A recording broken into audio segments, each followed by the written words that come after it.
And Chess.com is here with 13th World Champion Grandmaster Garry Kasparov, who's going to talk to us today a little bit about MasterClass. Garry, you had an Indian Twitter fan who asked you how to get ready for a chess tournament, and you gave a very funny response to stay off Twitter. But this kind of resembles MasterClass, where you were talking to your members about working hard. So it wasn't really always just a joke, was it?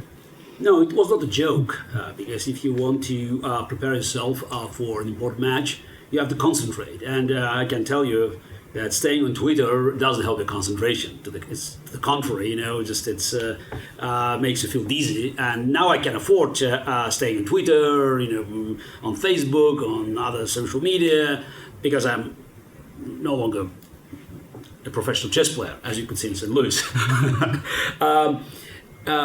But when I was approached by MasterClass to do this class, the chess series, I have to confess that I wasn't sure from the beginning, because I watched, of course, Steve Martin, Serena Williams. I could see other classes. I could see the highest quality of production.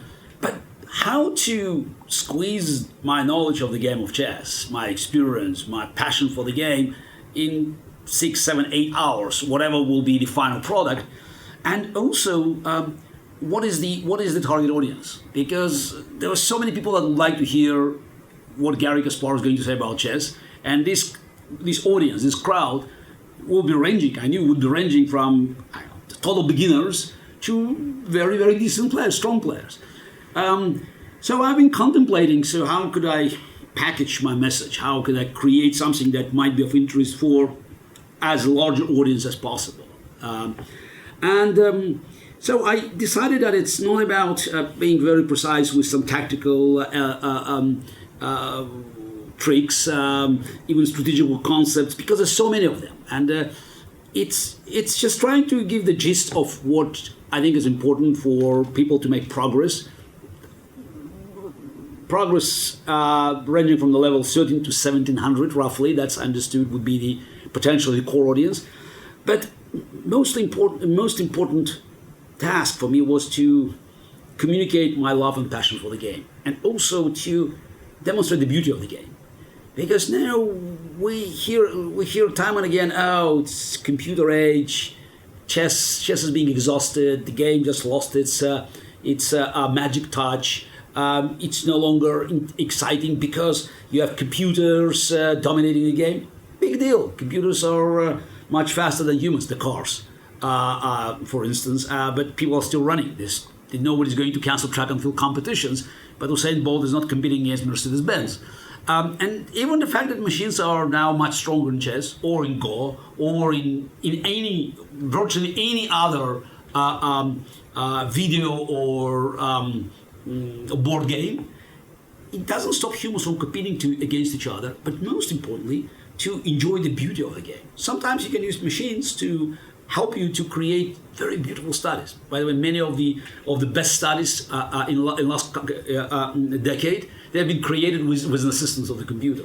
And I think I accomplished it because I wanted to present this multidimensional beauty of the game.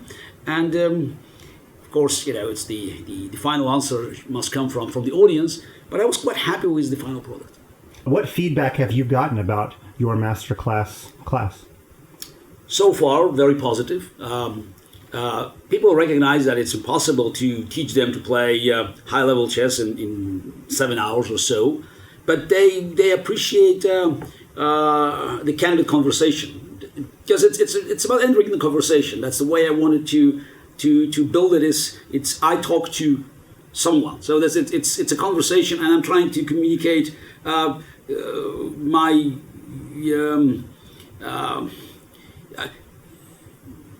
my passion for the game.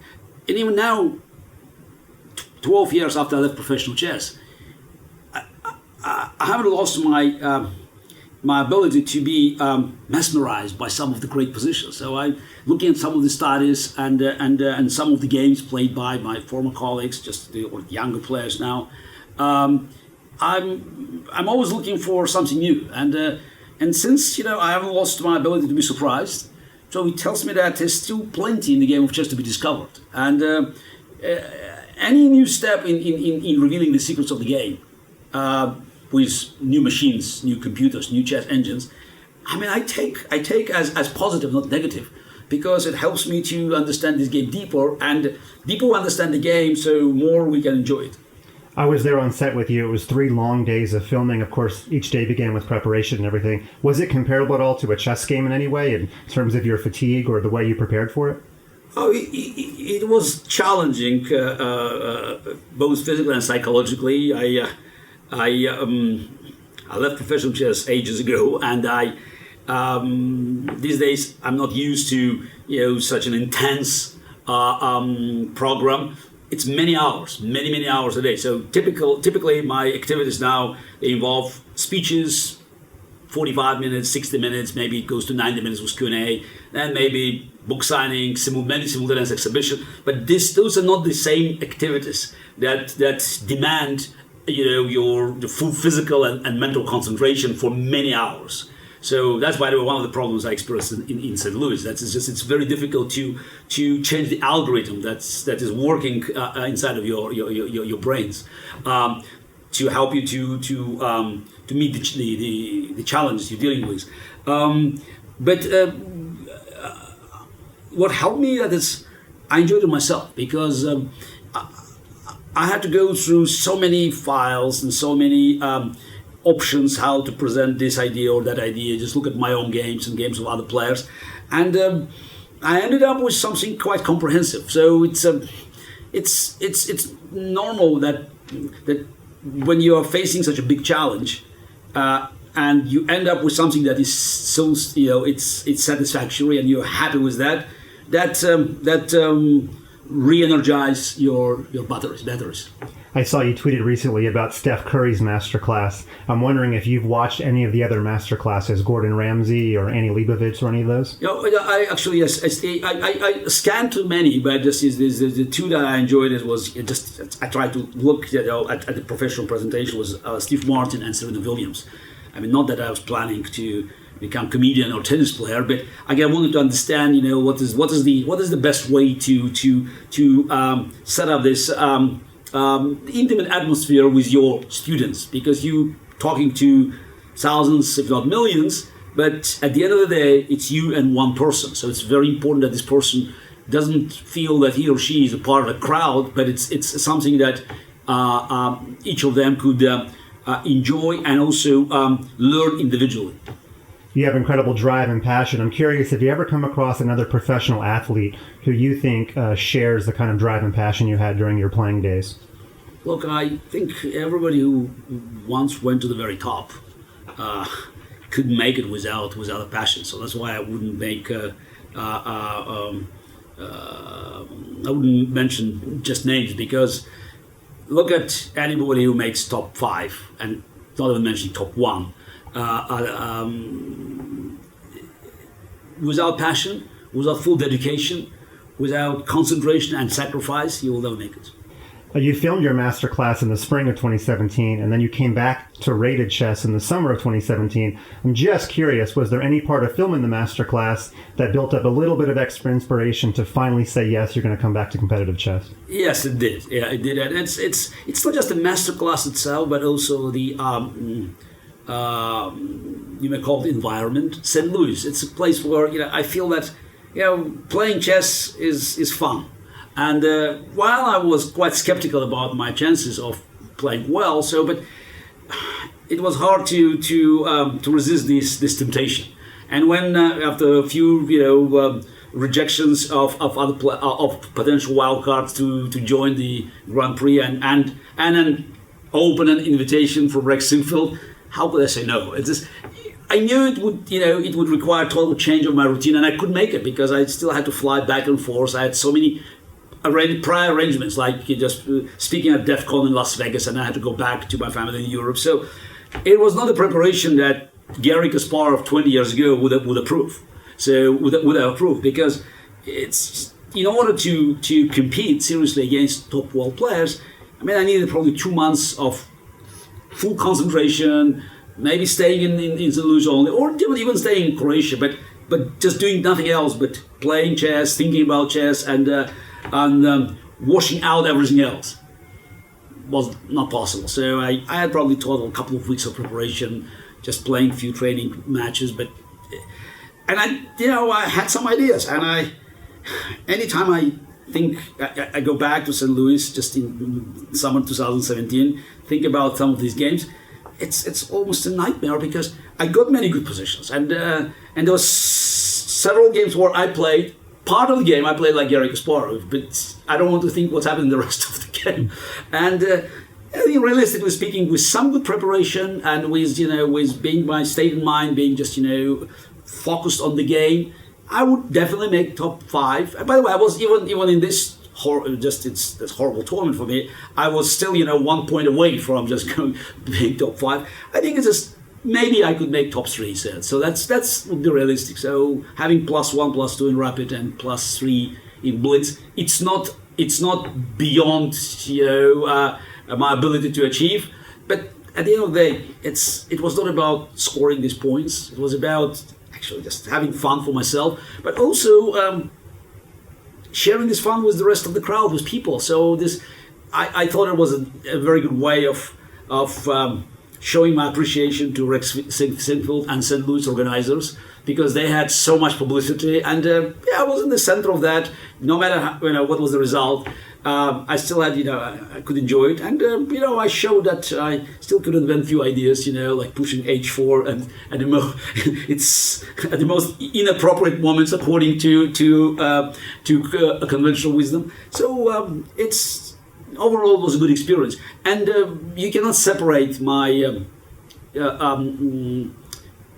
days in St. Louis recording MasterClass with these decisions, because again, St. Louis always creates special chess atmosphere and temptation to go back to the chessboard, whether for teaching or even for playing. Yeah, for many generations, it was the first time seeing you play competitive chess, so it was a treat. I know during the MasterClass, you asked your students to be very self-critical and analyze their games. Have you gone back and intensely looked at those games? I know they were just rapid and blitz, but have you really done a deep dive into those games that you played? Not deep dive. I just looked at some of them. Now with computer, it's easy, but so most of the games had the same pattern. I played very good game, had excellent positions, sometimes winning positions. Sometimes, in case of Navarra, it's absolute winning position, and then there was a blackout. So there was not much I could learn from the chess angle. It was more about psychology, and I knew that it's something that I had to accept as the very sad reality. That is, I'm no longer able just to play even in rapid games with the same level of concentration and dedication as before. So again, there was plenty of potential. It's not that I was lost from the beginning. It was not that I showed no sign of hope. But maybe somehow it was it was a conspiracy of the game of chess against me, because it would be probably wrong for me to go back after 12 years of inactivity, and also not concentrating on the tournament. That's somehow it's a punishment, because you want to play well, you have to spend your time, you have to make it a priority. Under no circumstances I could make the priority, because I had other things, family obligations to go back to Europe and back and forth, and also my appearances, professional appearances, because now I'm not a chess player, professional chess player. I'm part of a speaking circuit, and certain things that have been arranged in advance, I couldn't stop. So I think it was, there was certain justice there, like a message from Keisha. So you don't want to concentrate? Fine. Well, we'll teach you a lesson. You mentioned your desire to finish in the top 3 or top 5. One win away. Is the door open a little bit, even a little bit, for you to try this again? I don't know. I'm right now. I don't think about it. I doubt it will be next year. So it's just because if you do it, I cannot afford to do it again the same way that I did in 2017. Then you need just to make sure that you have enough time to prepare. Because if I do it again, it should be a test. So what I really can do if I spend certain amount of time to concentrate and to prepare myself for this challenge facing top players. I'm not sure I have this time available, so I wouldn't say no, but it's unlikely. And chess has been in the mainstream news a lot this last month. The first was the AlphaZero news. What did you make of this program? more to be found about AlphaZero, but I think it's a good news for chess because we can learn a lot from the way AlphaZero plays. Because what I understand now is that it established its own scale of evaluation, so a set of priorities, which is quite a unique accomplishment because typically every program has this set of priorities and it's not flexible. So they make maybe slight alterations, but in general they have to stick with the original numbers that are attached to each priority in this evaluation mechanism. Now, AlphaZero, after playing millions and millions of games, came up with its own set of values. We need more games. The 10 games that we could see, that's not enough. But the fact that it crushed Stockfish, and Stockfish is deadly for any human player. So it's probably 3,400 strengths today. Again, I don't know whether they had the strongest hardware for Stockfish. I'm sure there's still plenty of improvement there. I'm sure the humans can, after learning how Alpha Chess play, they can make some extra improvements for Stockfish. But still, the result was amazing. Now, what was most amazing is that when I looked at it, just statistically, it's the white and black. So Alpha Chess was totally deadly. It was white, while it was black. It was winning, but very small margin. Now, does it tell us that we totally we misunderstand the value of the first move? Because in human chess and also in the games played by other computers like Stockfish and Commodore, the percentage of games won by white is, it's 53, 54, 55%, but this is not 75%. This is not what we saw in that match. So I think we can learn a lot, and I'll be looking just to study these more games. And I keep talking to Demis Hassabis. I have to say that I had a very brief encounter with his team in London. Very impressive, very impressive. This is, it's probably more revolutionary than people think, because this is, since I've been doing so many lectures on AI and human and machine collaborations and the future of humans and machines, I have to say that Alpha Chess AlphaZero accomplishment, because it's both Go and chess. It's the same concept of starting from the scratch, just having the rules. That could have dramatic impact on the way we'll conduct many operations, intellectual operations. But overall, I think it's positive, and I wouldn't be panicking, because that access to these machines gives us unique opportunity to learn more about the games, even if we thought that we had precise knowledge, because it always demonstrates the imperfection of our knowledge, and that's, for me, that's the best news, because I'm always willing to learn. And suddenly I discovered that, wow, maybe certain things I didn't understand about the game of chess. Maybe white, could have bigger advantage, and maybe certain openings simply don't work because look at these games. It's so entertaining, and I'm looking forward for more information about Alpha Chess and more matches between Alpha Chess and call it traditional Type A chess programs that are based on brute force and algorithms. Yeah, there's certainly beauty in imperfection, and we'll close with the other way that chess has been in the mainstream news. Some would say it has to do with beauty, and that's the new logo for the World Championship. Have you seen it, and what are your thoughts on it? Look, it's the most amazing thing about this logo is that, according to Aegon, they spent 1 year working on it.